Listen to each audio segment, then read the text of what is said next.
Salut les gars, donc on va faire je vais faire une petite vidéo pour vous expliquer un exercice proposé dans la semaine 3 du projet 3 qui consiste à réimplémenter une fonction enfin une commande qui existe en langage Bash qui s'appelle test. Alors cette commande évalue en fait une expression qui est passée en paramètre et elle va retourner vrai ou faux en fonction de si si l'expression est vraie ou fausse. Alors en langage Bash, le vrai est 0 et le faux est 1. Il faut faire très attention quand on implémentera notre programme parce que ces bits en fait sont inversés par rapport au langage C. C'est-à-dire qu'en langage C, le vrai c'est le 1 et le faux c'est le 0. Donc on voit bien que c'est bien l'inverse. Ok. D'ailleurs c'est ce qui nous rappelle ici en fait. Alors il faut qu'on réécrive toutes les expressions qui sont présentées ici. Alors on a égal, plus grand ou égal, strictement plus grand, plus petit ou égal, strictement plus petit, et pas égal. Alors, donc on va devoir implémenter toutes ces fonctions, et il nous spécifie bien qu'il faut qu'on le fasse en dehors de la main, pour qu'on ait bien une fonction différente pour chaque extension, pour éviter d'avoir un gros bloc incompréhensible dans la main. Ok, alors j'ai déjà fait moi le programme de mon côté, et je vous propose de le tester pour pouvoir comprendre mieux ce qu'ils attendent de nous. Donc voilà, mon petit programme est juste ici, c'est le main.c. Alors je vous propose d'ouvrir ça dans le terminal pour qu'on puisse créer un exécutable à partir de ce fichier-là, à partir de mon main.c. C'est cette commande-là que vous allez devoir utiliser. Cette commande va en réalité compiler votre fichier .c et il va lui donner le nom que vous aurez passé en paramètre ici. Donc moi j'ai envie de l'appeler exe. Et on voit que ça fonctionne bien, on a un petit exécutable qui s'est créé ici dont le nom est exe, comme spécifié juste ici.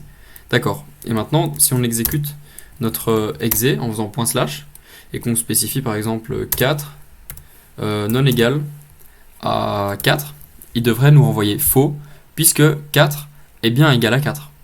Donc en langage bash, il devrait nous renvoyer 1. Donc on voit que c'est bien ce qu'on a. Ok. Alors maintenant, si je spécifie par exemple une mauvaise extension, voilà, ils nous disent, donc c'est un petit message d'erreur que j'ai créé moi-même de mon côté, on va pas le faire pour la vidéo, mais c'était juste pour comprendre mieux comment fonctionnait le programme, que je l'ai fait. Donc on voit qu'on a un petit message d'erreur qui dit en gros, l'extension que vous avez passée n'est pas valide, elle devrait figurer parmi celles-ci. Très bien. Alors maintenant, si j'exécute exe et que je lui mets une expression correcte, par exemple que 5 est plus grand ou égal à 4. Donc c'est -ge 4. Et on voit que c'est bien vrai, et donc que le résultat est 0. Alors maintenant, je vous propose de passer à l'implémentation. Parfait, donc nous pouvons enfin passer à l'implémentation de notre programme. Donc la première chose qu'on va devoir faire, c'est implémenter donc les différentes fonctions qu'on nous demandait d'implémenter dans la consigne. Donc voilà, j'ai fait un petit récapitulatif ici. Bon, donc on a notre fonction ec que je vais implémenter avec vous, et pour les autres, je vais vous laisser le faire par vous-même parce que c'est la même chose que la fonction ec. Donc la fonction equal, elle va devoir renvoyer true si les deux nombres passés en argument sont égaux, et faux si ils ne sont pas égaux. Ok. Donc, le type de retour de cette fonction va être un int, puisque c'est un booléen, et quand C, il n'y a pas de booléen, c'est que des 0 ou des 1. Donc ça va être un int. On va l'appeler ec, et on va faire d'ailleurs comme ça pour toutes les autres fonctions. À chaque fois, on va donner le nom de la fonction qu'on implémente, on va lui donner le nom du flag. Okay. Donc il va prendre en paramètre un lang A et un lang B. Okay. Et il va juste return A est égal à B. Voilà, donc ça fait exactement ce dont on a besoin. Vous verrez par la suite pourquoi ici on utilise des langues et pas des int. Donc voilà l'ensemble des fonctions. Normalement, vous devriez pas avoir eu trop de mal à les implémenter parce que c'est en fait à chaque fois la même chose, hein, juste avec la condition ici qui change. La prochaine étape va être de créer une fonction run qui va faire grosso modo le même rôle qu'une fonction main, sauf que ça va nous donner plus de possibilités par la suite pour pouvoir tester notre programme. Donc je copie la signature de notre fonction main et je remplace le nom main par run. Et en fait, ça va nous permettre par la suite, tout simplement, d'appeler notre fonction run avec les arguments de notre fonction main. Ok. Voilà. Et ce qui va nous permettre de soit le return, soit en fait de print le résultat qu'on aura obtenu. Ce qui va nous permettre de voir dans la console en fait ce qu'on est en train de faire pour pouvoir tester notre programme. Voilà, donc là c'est ce que je vais faire.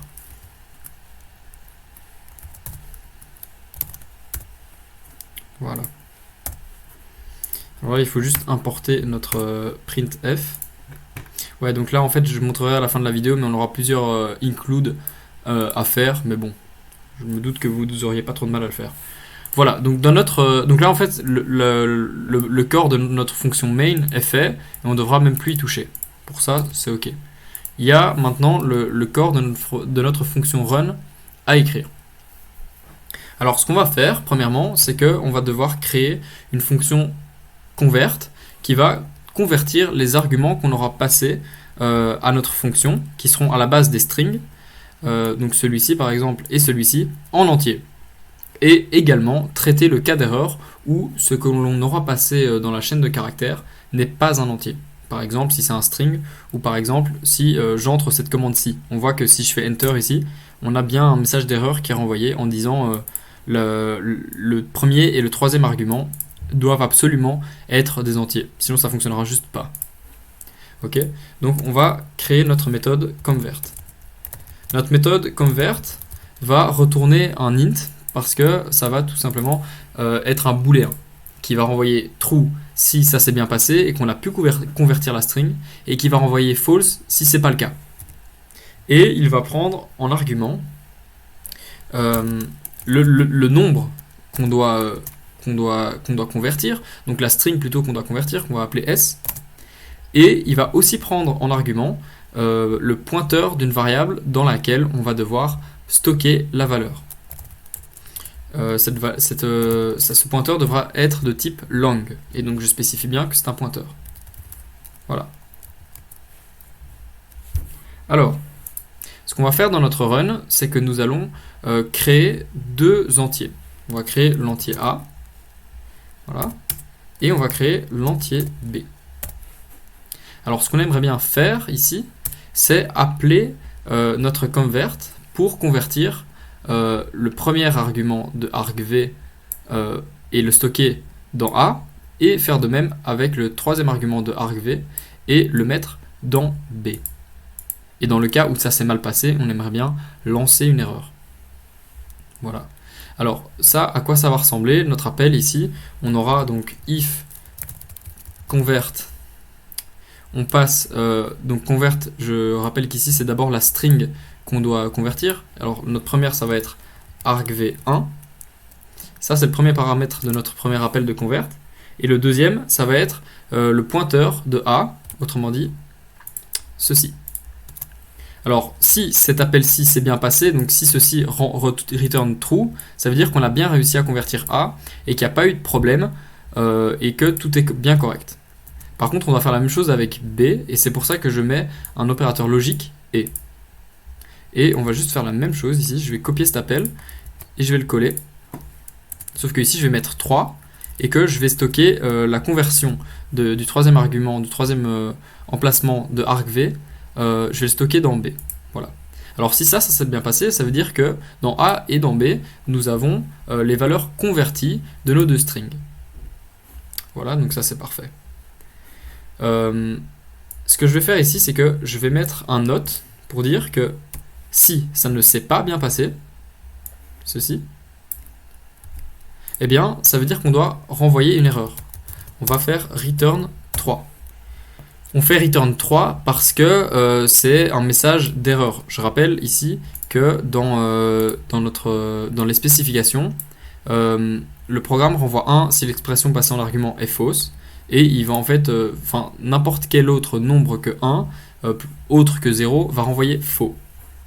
Donc là je mets 3, ça va bien renvoyer faux, mais ça va nous permettre de pouvoir traiter l'erreur. Okay, parce que si on sait que s'il y a un 3 qui a été retourné, ça veut dire que c'est l'erreur qui est relative aux entiers qui sont passés dans l'argument de la commande, qui est le problème. Ok? Donc voilà.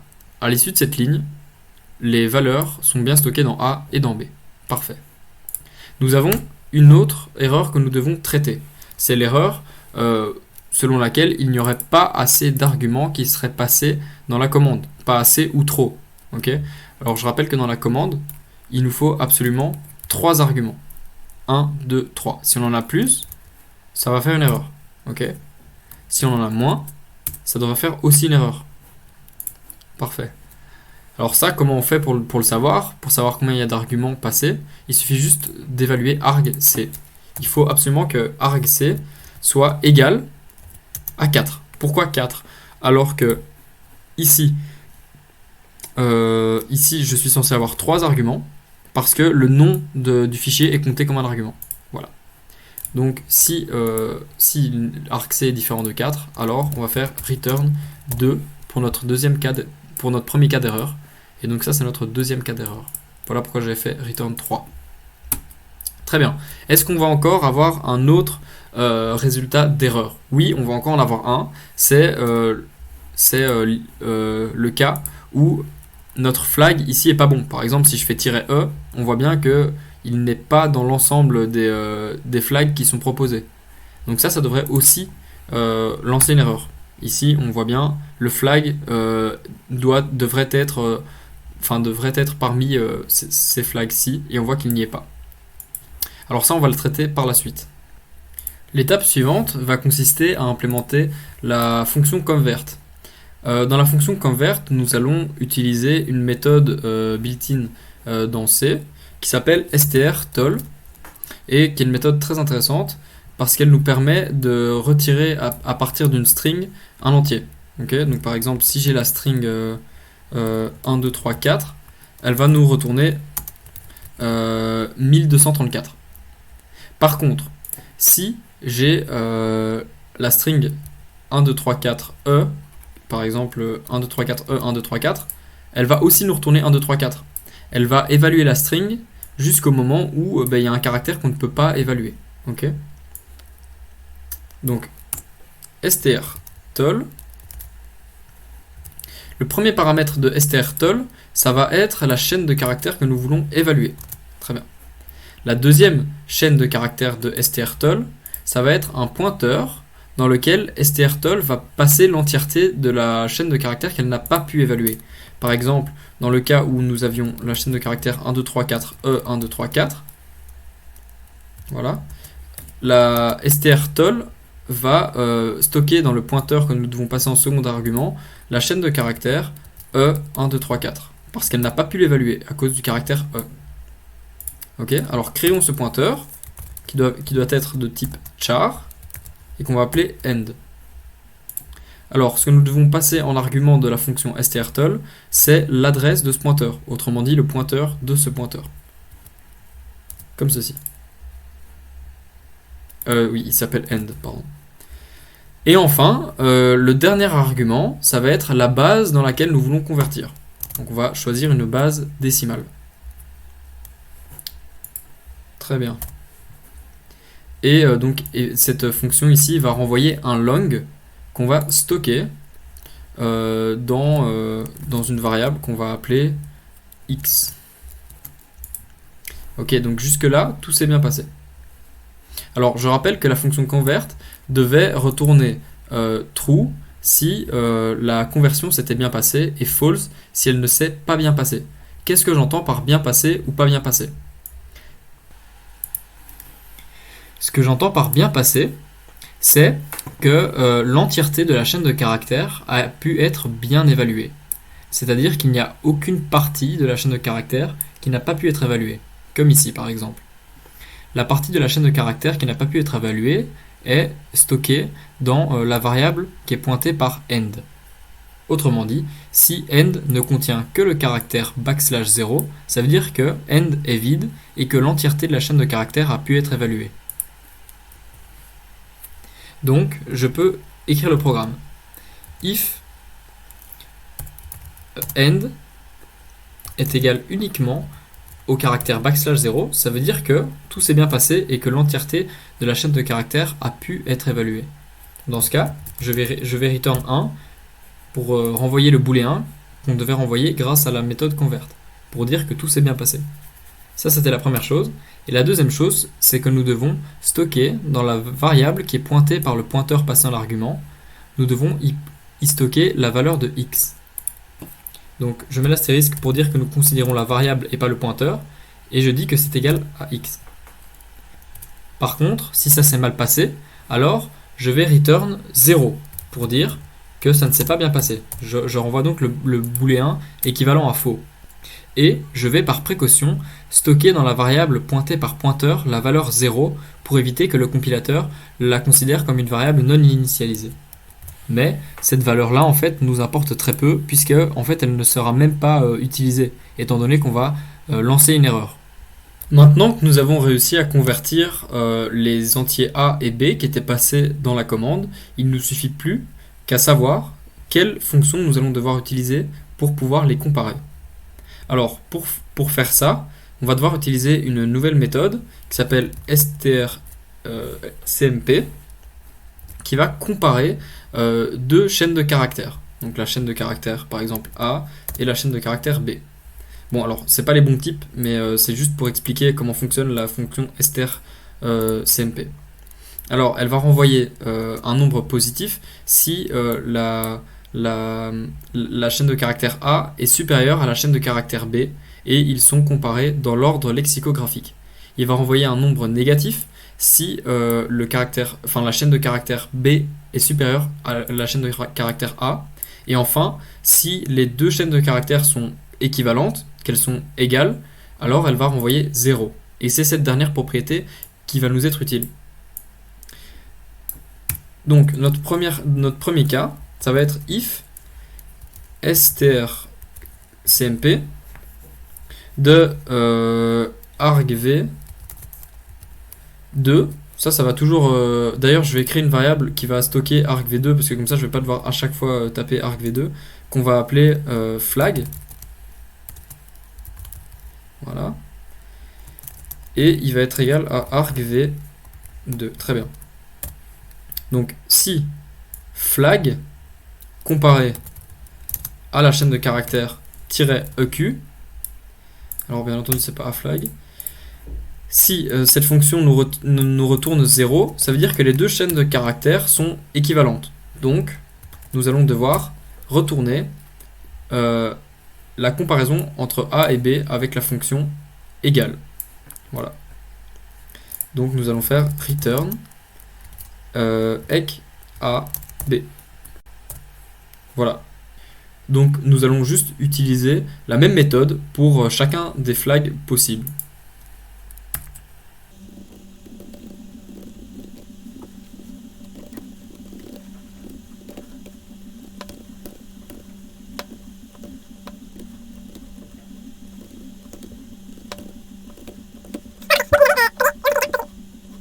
Enfin, si on ne rentre dans aucune de ces conditions-là, ça veut dire que le flag ne correspond ni à EQ, ni à GE, ni à aucun des autres flags. Alors ce cas-là, c'est la dernière erreur, c'est le cas dans lequel le flag est incorrect. Donc je fais un else, je fais return 4 pour notre dernière erreur. Alors là, on peut croire que tout est correct jusqu'à maintenant, mais c'est pas le cas. Il y a une petite erreur, je ne sais pas si vous l'avez remarqué, mais l'erreur c'est que nous retournons un booléen dans le langage C, mais comme je l'ai souligné au début de la vidéo, le booléen en langage C n'est pas équivalent au booléen en langage bash, ils sont inversés. Donc on va devoir inverser toutes nos sorties. Bon, c'est pas très compliqué, il suffit juste de mettre un point d'exclamation devant chaque sortie en fait. Voilà. Donc jusque là, c'est correct. On n'a pas de problème. D'ailleurs, on va tester notre programme.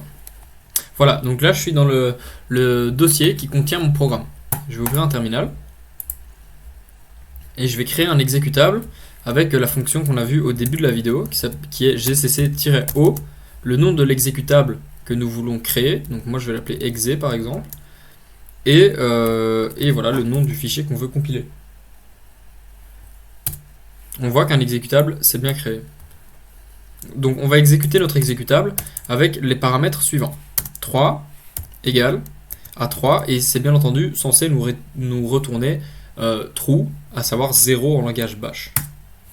Et on voit que ça fonctionne bien pour l'instant, ça nous envoie bien 0. Alors j'ai carrément été dans le mauvais fichier, très bien. Ok, alors maintenant si je fais 3 égale 4, ça devrait nous envoyer 1, très bien. Qu'est-ce qui se passe si je crée une erreur et que je donne un mauvais flag? Ça nous envoie 4 parce que c'est la quatrième type d'erreur. Qu'est-ce qui se passe si, disons, je ne mets pas le bon nombre d'arguments, donc là il nous manque un argument. Ça nous envoie l'erreur de type 2. Et le dernier type d'erreur, c'était si on mettait par exemple une lettre à la place d'un entier, où donc on ne peut pas évaluer la chaîne de caractères. Et ça nous envoie bien l'erreur de type 3, même si je mets un entier correct, mais que je mets une lettre dedans, ça nous envoie la même erreur. Donc voilà, le programme fonctionne bien, c'est ce qu'on voulait. Alors si vous voulez le passer sur Ingenious, il va falloir enlever cette ligne là, ok, et juste avoir le run pardon, qui est là, ok. Donc je vais copier tout le code qu'on a sur Ingenious et on va voir si ça fonctionne.